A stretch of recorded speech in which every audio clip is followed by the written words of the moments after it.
there is some amount of resilience that just says that you're going to break down once a month, but you take a bath, you wear a sari or whatever you want to wear, and you show up the next day.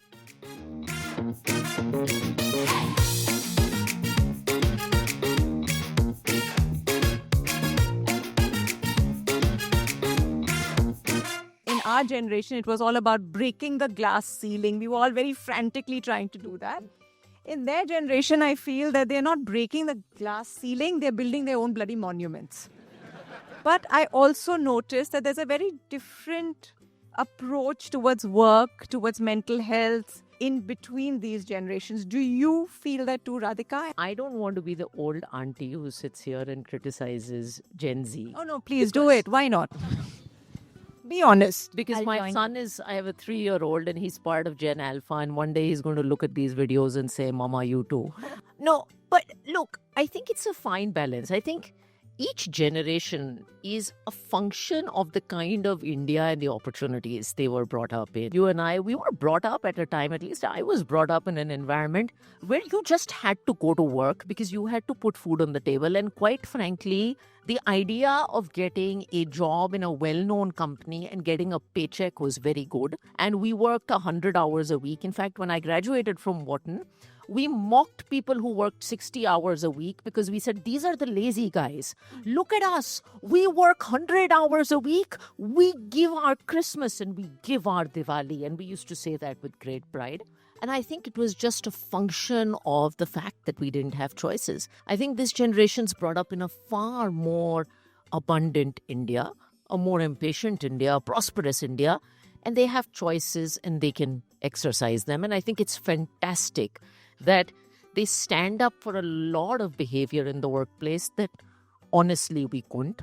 I do think that while it's an impatient generation, it's a less resilient generation. It's a far more confident generation. A little bit of our hustle and our resilience mixed with what they have would be a more powerful combo. I agree. Sometimes people say they have less resilience or you have less resilience, and then Gen Z feel bad about it, which I think is unhelpful. Like you said, it depends on how you were brought up, right? So my cousin was not allowed to play in the rain. Now, if she gets wet in the rain, she falls sick. Her mother was trying to protect her. And in doing that, she now has less immunity than I have. I can get wet in the rain and I don't fall sick. Her mother didn't do anything wrong. Her mother was just trying to protect her. And as parents and technology gets better, we will always do what we can to protect the next generation. And that will automatically lead to a less resilient generation, which is not necessarily a bad thing or a good thing. If you realize it's not helping you to be that emotionally reactive to things, then you work on it and you change it for yourself. And if it's not coming in the way of your quality of life, go ahead. You don't need it then. I keep hearing this word from a lot of people again who work for me. Overwhelmed. They keep saying overwhelmed. They're always overwhelmed. And and when I ask them what are they overwhelmed about, and they break it down for me, it's really not notable. There's no long list. It's just a feeling of being overwhelmed. Where is this coming from? Is it coming from the fact that again we all have the same number of hours, but a certain generation who've grown up on social media seem to unknowingly waste it away there, and that therefore, so when it's time for their job, they are unable to finish those tasks and are overwhelmed? Is it because, again, as older women, appreciation was something you had to earn. You had to come first in elocution. You had to, come first in a race. And here, today, you can put a picture and you'll have 7 people liking that picture and you appreciate it. So where does this come from, this feeling of being overwhelmed? Is it a social construct? Is it a cultural notion right now? What do you think, Radhika? So I had this conversation with a Gen Z kid. Oh, but someone broke it down for me. He's like, you have no idea what all we have to do. He's like, I have to go to work. Then I need to have a side hustle, which you probably and I didn't know what a side hustle was. Then I need to look a certain way because I need to post photos on social media. Then I need to go to the next Coldplay concert because everyone I know. So he actually broke it down for me. And here I am, a mom CEO in a nuclear family, thinking, yeah, I thought I was busier. Clearly. And, when we were growing up, Twinkle, we had Sharma ji ka beta or beti next door, and we had comparisons. But now the comparisons are a lot more prevalent. They're online.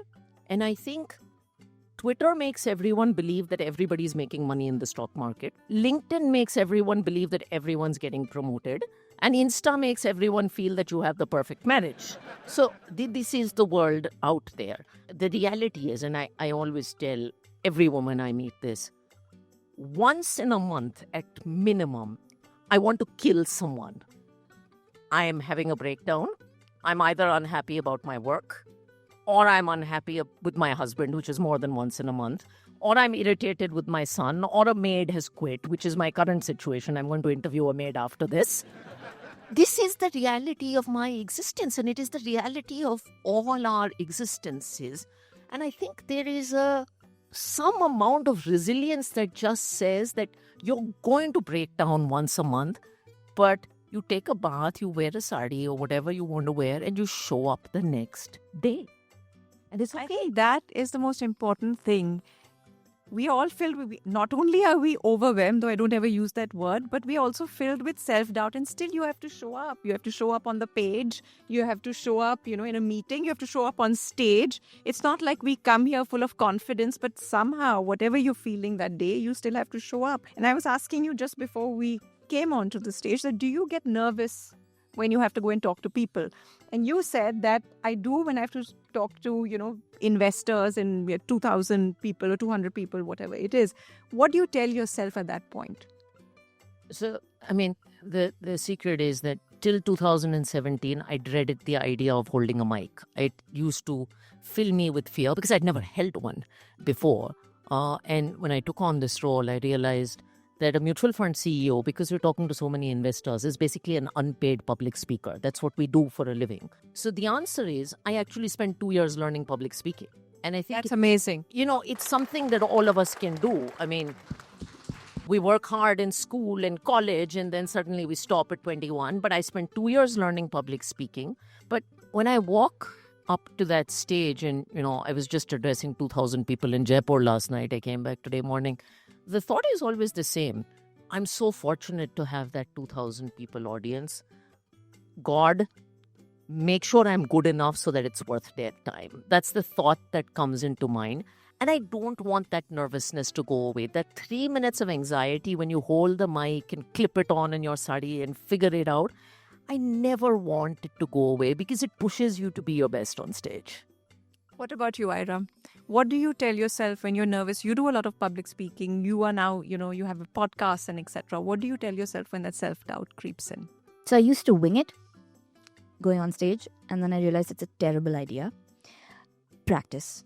I just make sure I draft my thing and I read it again and again and again. I used to get nervous too. I still do. And I would keep telling my manager that, what if I go on stage and I get a stroke and I forget what I'm supposed to say? And then she finally told me, if you have a stroke, we have a lot of other things to worry about than your speech. So, stop saying this all the time. Yeah. And again, I have to remind myself that, like you, I will prepare. I'll do my notes in the morning. And then when I'm walking up on stage, I tell myself that now nothing is in my control. I could be incontinent and pee all over myself. That I can't control that. I could trip on the steps, which was more likely. I can't control that. And somehow, by the time I reach here, I become like Sadhguru. I just keep talking and you have to then carry me off stage. So this preparation is what gives me confidence. Is there a ritual that both of you have that you tell yourselves that this is something that I'm going to do every day? It grounds me. It makes me feel that I can navigate my way better in the world. At night, after the 3-year-old is asleep, take the time for myself, because I think women are very giving at home. They're very giving with their kids. They're very giving at work. And they forget this whole domain of self. And so I take 1 hour every night to do something that means something to me. It could be having a senseless conversation with my mom, which I do for half an hour a night. And it's very nice. It could be listening to Urdu poetry. And then I do things on an annual basis. So I have this annual ritual, by the way, where I write down where I want to be in 5 years.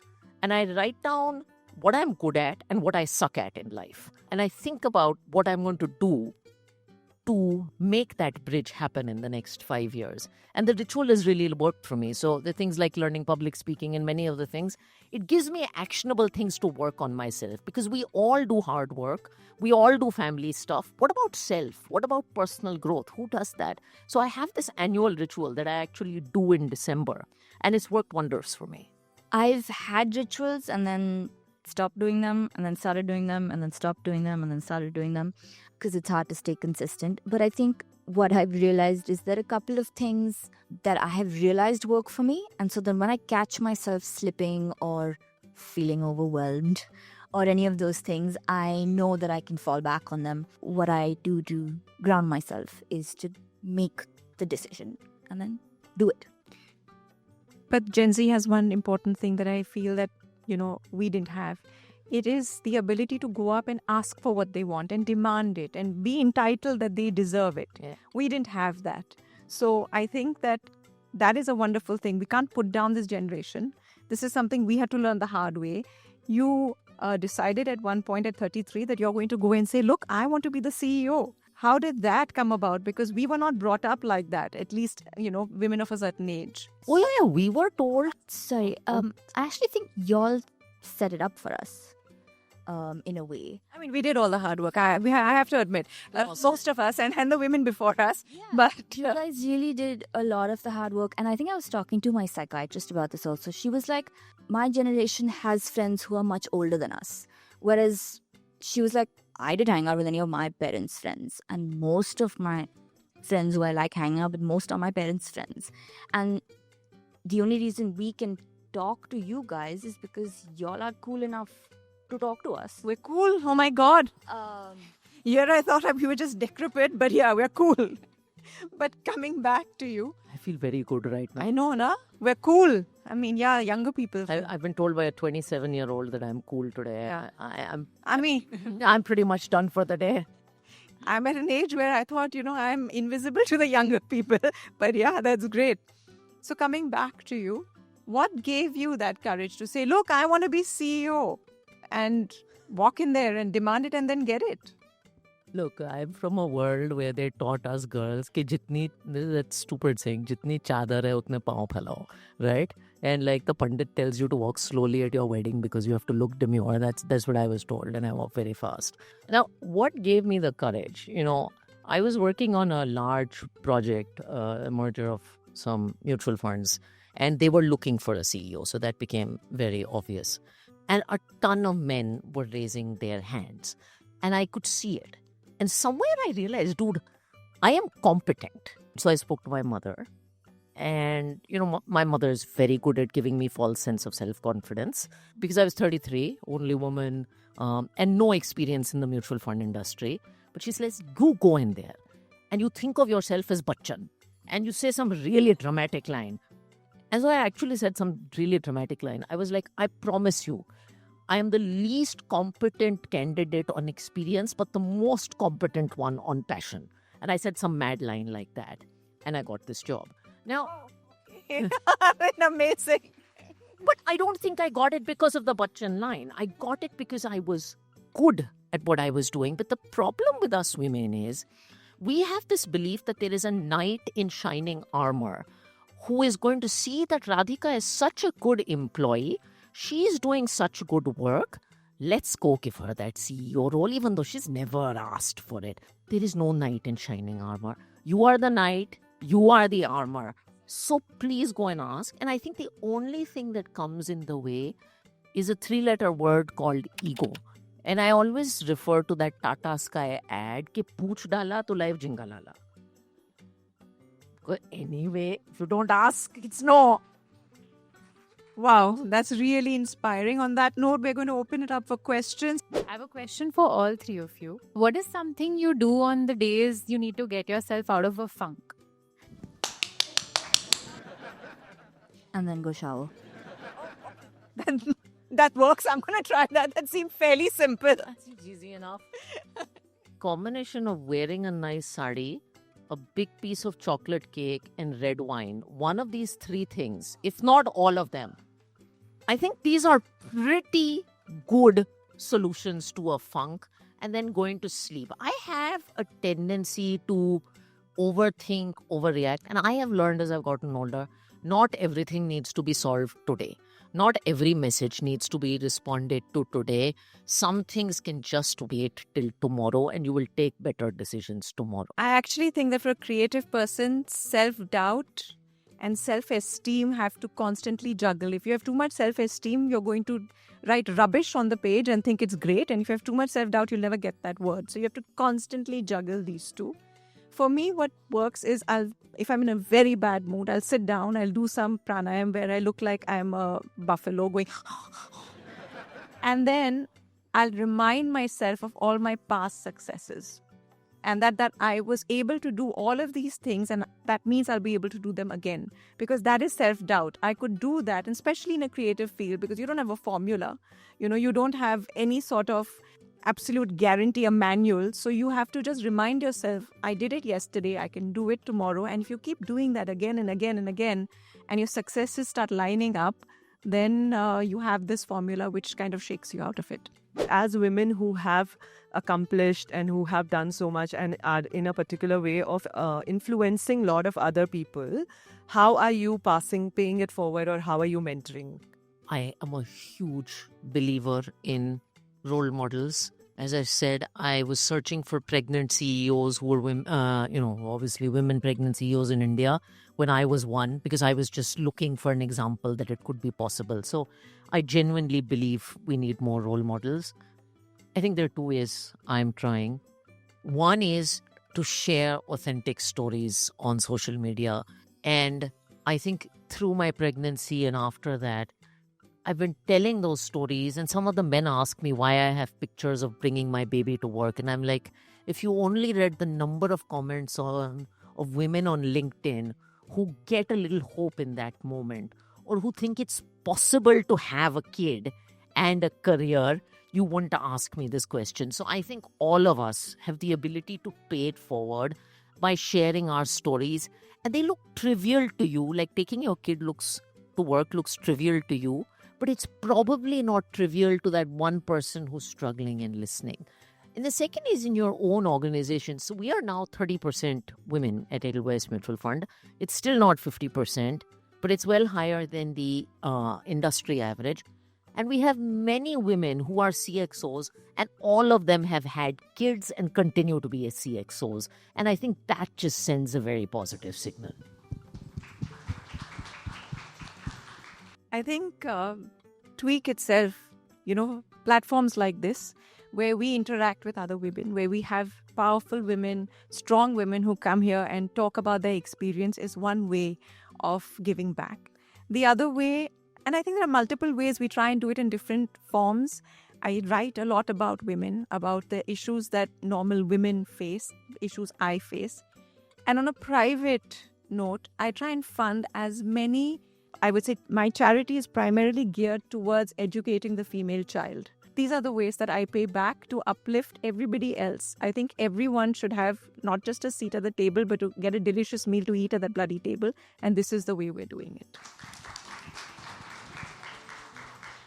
I make sure that at Agatsu, I try and make sure that the company ethos is what I believe in, and therefore is accessible to all the people in the company. I think I'm still learning, and I'm still gaining the experience to be able to pass on to other people. In the sense, I share whatever I've learned openly, all my mistakes, even to my employees. I'm just like, guys, I messed up. Very sorry. Sorry for all the hard work you put in. We're going to have to redo that. Which I think is fair, because you're younger, you're learning how to navigate your own way in the world before you can pass on those skills. We are ancient, so we can sit here and say, oh, this is the path, we figured it out, so fair enough. You play different roles in Twinkle, author, investor. Do you suffer from mom guilt, and what do you do to overcome it? I don't suffer from mom guilt because my mother told me something. She said, you cut up your stomach to deliver a baby. And no mother is a bad mother. And women get so much advice before marriage, while working, and especially after becoming a mother, from how to feed a kid to whether to have a natural or cesarean, and it bloody drives me crazy. I don't think so. My mom told me when I became a mom, she's like, no woman sets out to be a bad mother, and happy mothers raise happy kid. So I think it's been 3 years. I'm a relatively inexperienced mom, but mom guilt is out of that equation. I know what I'm doing and I know why I'm doing that. I do have mom guilt, you know. And like her, I do believe that there are no bad moms. Even the mom from Home Alone who forgot her child not once, but in the sequel, was not bad. She was just going a bit nuts. But having said that, I have to again remind myself that my daughter's looking at me, and what she's seeing is that there is no such thing as a free lunch. Even if you're the one making in the kitchen, there's no such thing. And she knows that she has to stand up. The conversations that I have in my home are never about marriage. It's always about work. What are you going to do when you become an adult? And so I think that I put this guilt constantly aside, but I grapple with it. It's like some bua sitting in my head saying, oh my God, you know, you forgot, you sent her to school on a holiday. You forgot that she had to go in a costume and you made her wear a one-sleeve dress and pretended it was a caveman outfit. But I have to push that outside and I go on like that. As a woman, I feel our failures get judged a lot. It opens door for a lot of comments and all in comparison to men. So how to handle that, like personally, professionally, both?